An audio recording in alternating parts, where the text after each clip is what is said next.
What's happening, Marvel people? This is November 4th, 2015. We have a total of 7 new issue number 1s to talk about. We got a lot of stuff, but I got a couple things to clear up.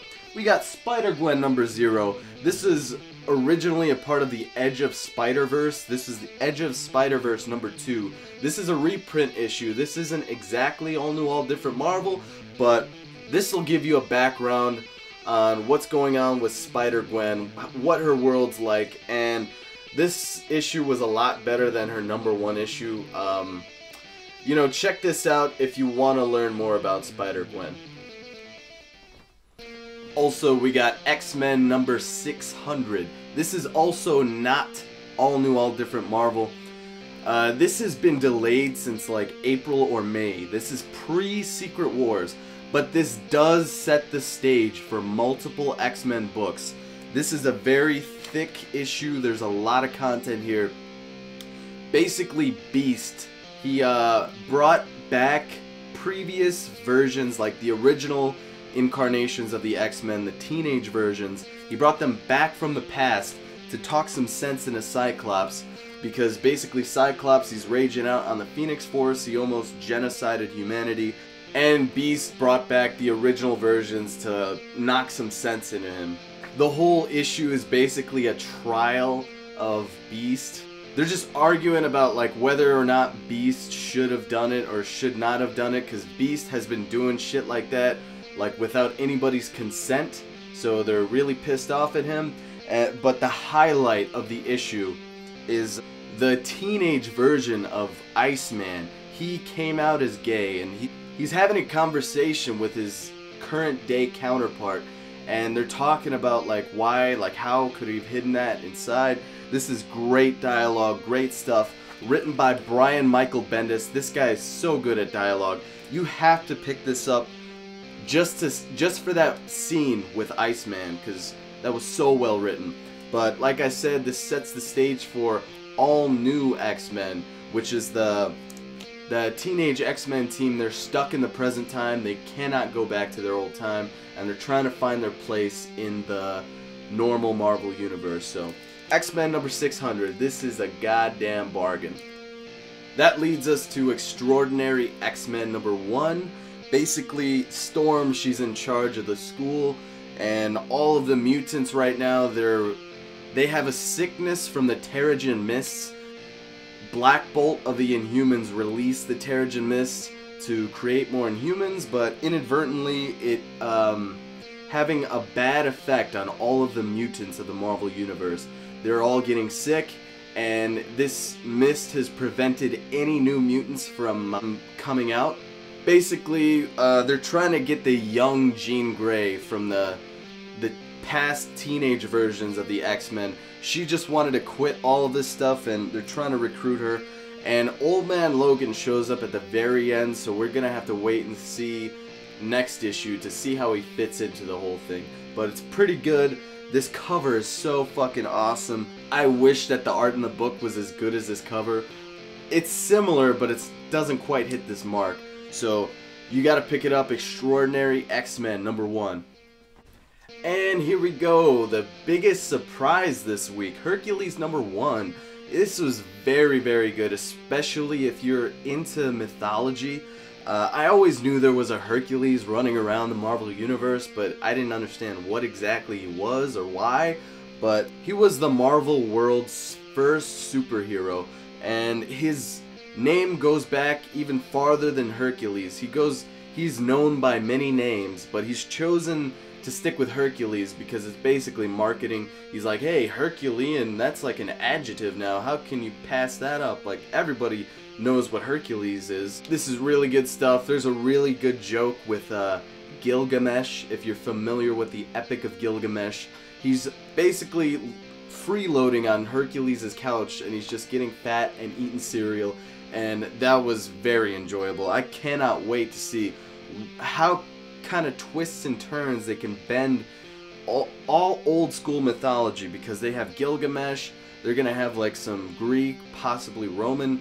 I love mythology, so I'm definitely gonna keep an eye on this one, and if you like mythology, you gotta keep an eye on it too. Next up, we got Nova, number 1. This is, I know there was an older Nova. I guess it's his dad. I'm not really quite sure. But the main Nova of this book is Sam Alexander. And I really like him. He's a really likable kid. He's a kid superhero. It echoes like young Peter Parker. So it's very good stuff. But shit's about to go down. And I don't want to spoil it. So you've got to pick up Nova and see if you like Sam Alexander, because I know I do. Here we go with Drax number 1. This is written by, well, co-written by CM Punk, formerly of the WWE, and this is a really good book, especially you see the Guardians in the beginning. It's basically like a Guardians book for the first half of it. It's Drax, he's going on his mission to kill Thanos, and it's really damn cool. So the only thing is, we're just gonna have to see how CM Punk works out. I don't know if he's written anything before, but this was really good. But it's light on dialogue, it's heavy on action. We're just gonna have to wait and see where it goes. I can't wait to hopefully get to that final confrontation with Thanos. I'd keep an eye on this one if you like Guardians of the Galaxy. This is a book to keep an eye on. The Vision, number 1. I thought this cover was a joke cover at first, because you know sometimes they have covers that have nothing to do with the book, but apparently he does have a family. His wife's name is Virginia and his twin kids are Vic and Viv.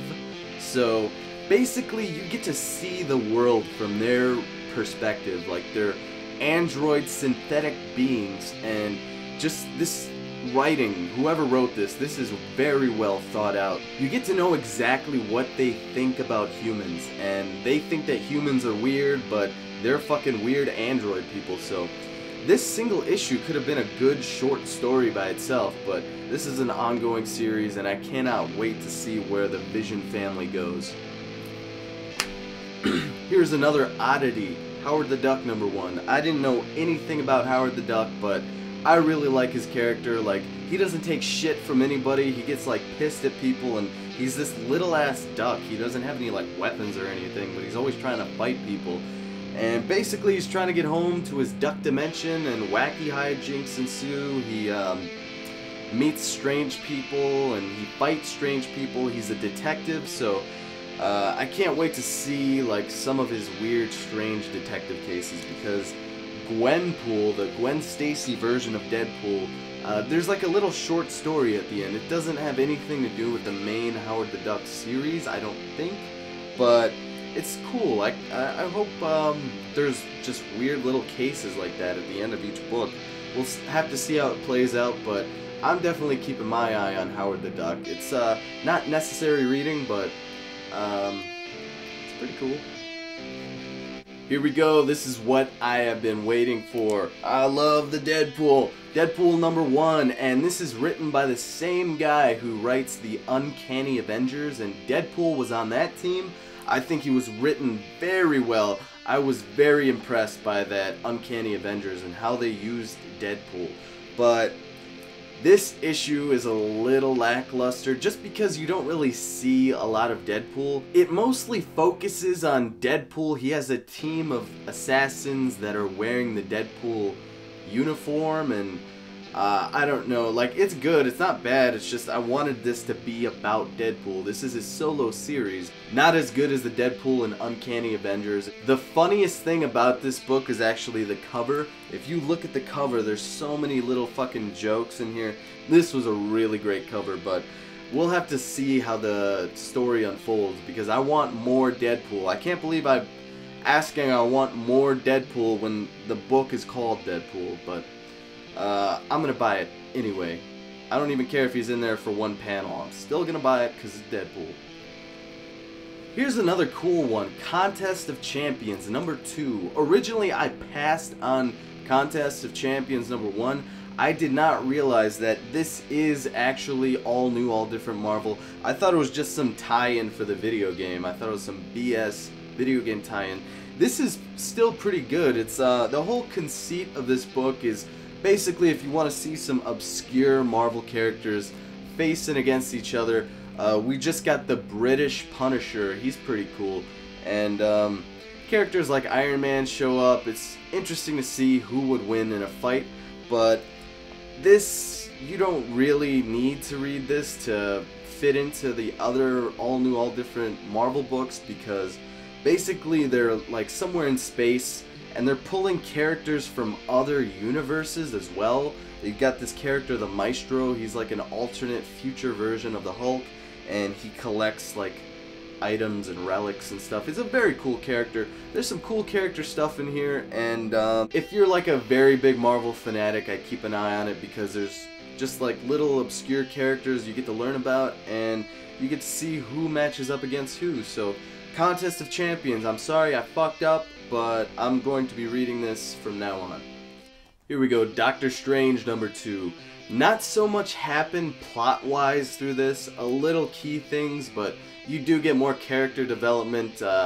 You get to see this woman that Doctor Strange is helping, and apparently she's going to show up and try and help out Doctor Strange, but you get to see Wong, his servant fucking guy. He's pretty cool, but like I said, not much happens, but this has great art, and Doctor Strange is such a cool character, so I'll take any little bit of Doctor Strange you can give me. So hopefully the story is going to develop over the weeks, but this was still pretty good. I'd still recommend that you'd have to pick up every single Doctor Strange just to get every little tidbit. Okay, we got the Invincible Iron Man #3, and as you can tell, this is a very dialogue heavy issue, but hey, written by Brian Michael Bendis, so I don't give a fuck. And the conversation with his new girlfriend kind of drags on a little bit, but there's a very nice payoff at the end. You have got to see Tony Stark consult Doctor Strange for help, because basically Tony Stark is dealing with a bunch of magic stuff that he doesn't understand.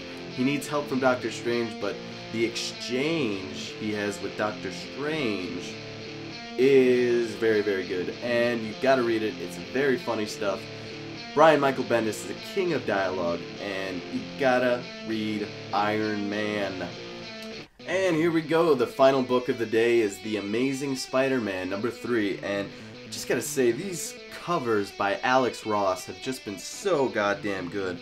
I want like all of these covers on my fucking wall right now, but Peter Parker has bought the Baxter Building. That was a previous location of the Fantastic Four. Now it's his headquarters for his company, and Johnny Storm is a little bit of a hothead. He's not too happy about that, because we don't really know what's going on with Sue Storm and Reed Richards, but they're not around, and the Thing is off in space with the Guardians of the Galaxy, so Johnny Storm is really pissed. They're basically fighting the entire issue, but this is really good stuff. They put into account that Spider-Man originally appeared in a Fantastic Four book, and there is just some clever writing. They worked that into the story, and it's just very, very good.